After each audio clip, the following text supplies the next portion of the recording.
नमस्कार। आइए आज की इनसाइड स्टोरी में जानने समझने की कोशिश करते हैं कि ऐसा क्या हो गया जो 24 घंटे के भीतर अपने ही आदेश को वित्त मंत्रालय को वापस लेना पड़ा। और अगर गलती से ही आदेश जारी हो गया तो 24 घंटे लग गए गलती का एहसास होने में। यह बड़ा सवाल है और सचमुच ऐसा हुआ है तो यह चिंता वाली बात है। देश के सबसे अहम वित्त मंत्रालय में कामकाज का अगर यह तरीका है तो फिर क्या कहना। विपक्ष के उस आरोप को सीधे सीधे दरकिनार नहीं कर सकते कि देश राम भरोसे चल रहा है। आइए पहले इस मामले को समझते हैं और फिर इसके अंदर की कहानी जानने की कोशिश करते हैं। 24 घंटे में ब्याज दर घटाने का फैसला वापस लेने की असली वजह ये तो नहीं। वित्त मंत्रालय का जवाब गलती से जारी हो गया आदेश।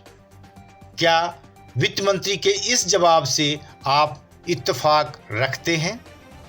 सरकारी नुमाइंदे भले ही इस बात को खुलकर स्वीकार नहीं करें, लेकिन ऑफ द रिकॉर्ड ये लोग भी स्वीकार करते हैं कि पहले योजना पर काम करने के लिए कहा जाता है और फिर जब उसको लेकर बावेला मचता है तो सरकारी मुलाजिमों पर ठीकरा फोड़ दिया जाता है। लघु बचत योजनाओं पर ब्याज दर घटाने का फैसला वापस लेने के पीछे भी यही बात सामने आ रही है। फैसला लेने से पहले पूरा होमवर्क किया गया है और यह सब कुछ वित्त मंत्री निर्मला सीतारमण की देखरेख में हुआ है। फिर गलती की बात समझ से बिल्कुल परे है।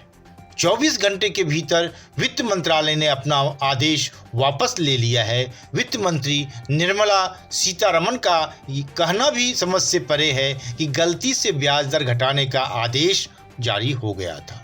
सभी योजनाओं पर ब्याज दर वही रहेंगी जो पिछले साल मार्च तिमाही में थी। लघु बचत योजनाओं पर पुरानी ब्याज दर जारी रहेगी।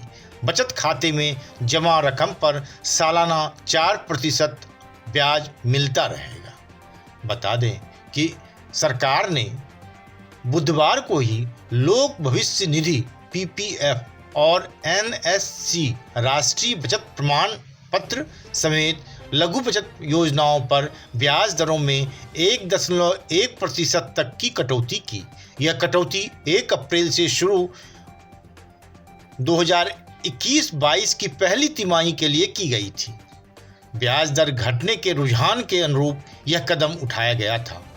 वित्त मंत्रालय की अधिसूचना के अनुसार पीपीएफ पर ब्याज 0.7% कम कर 6.4%, जबकि एनएससी पर 0.9% कम कर 5.9% कर दी गई थी। 5 वर्ष की वरिष्ठ नागरिक बचत योजना पर ब्याज दर 0.9% घटाकर 6.5 यानी 6.5% कर दी गई थी। इस योजना के तहत ब्याज तिमाही आधार पर दिया जाता है। पहली बार बचत खाते में जमा रकम पर ब्याज 0.5% घटाकर 3.5% कर दी गई थी। अब तक इस पर सालाना 4% ब्याज मिलता था। ब्याज में सर्वाधिक 1.1% की कटौती 1 साल की मियादी जमा राशि पर की गई थी, लेकिन अब पुरानी ब्याज दर 5.5 यानी 5.5% ही रहेगी। इसी प्रकार 2 साल के लिए मियादी जमा पर ब्याज 0.5% घटाने का फैसला किया गया था, लेकिन उस पर भी 5.5% ब्याज अब मिलता रहेगा, जबकि 3 साल की जमा पर पुराना ब्याज दर ही जारी रहेगा। वहीं 5 साल की जमा पर ब्याज 0.9% कम नहीं होगा, पुरानी स्कीम ही जारी रहेगी। इसी तरह बालिकाओं के लिए बचत योजना सुकन्या समृद्धि योजना खाते पर ब्याज 2021-22 की पहली तिमाही के लिए 0.7% घटाकर 6.9% कर दिया गया था, लेकिन इस पर 7.6% ब्याज अब मिलता रहेगा। किसान विकास पत्र पर सालाना ब्याज 6.9% ही अब रहेगा। वहीं जानकारों का कहना है यह फैसला लौटकर बुद्धू घर को आए जैसा ही है। कांग्रेस के वरिष्ठ नेता दिग्विजय सिंह ने तो 2 कदम आगे बढ़ते हुए कहा कि चुनाव को देखते हुए सरकार ने ब्याज दर कटौती का फैसला वापस लिया है।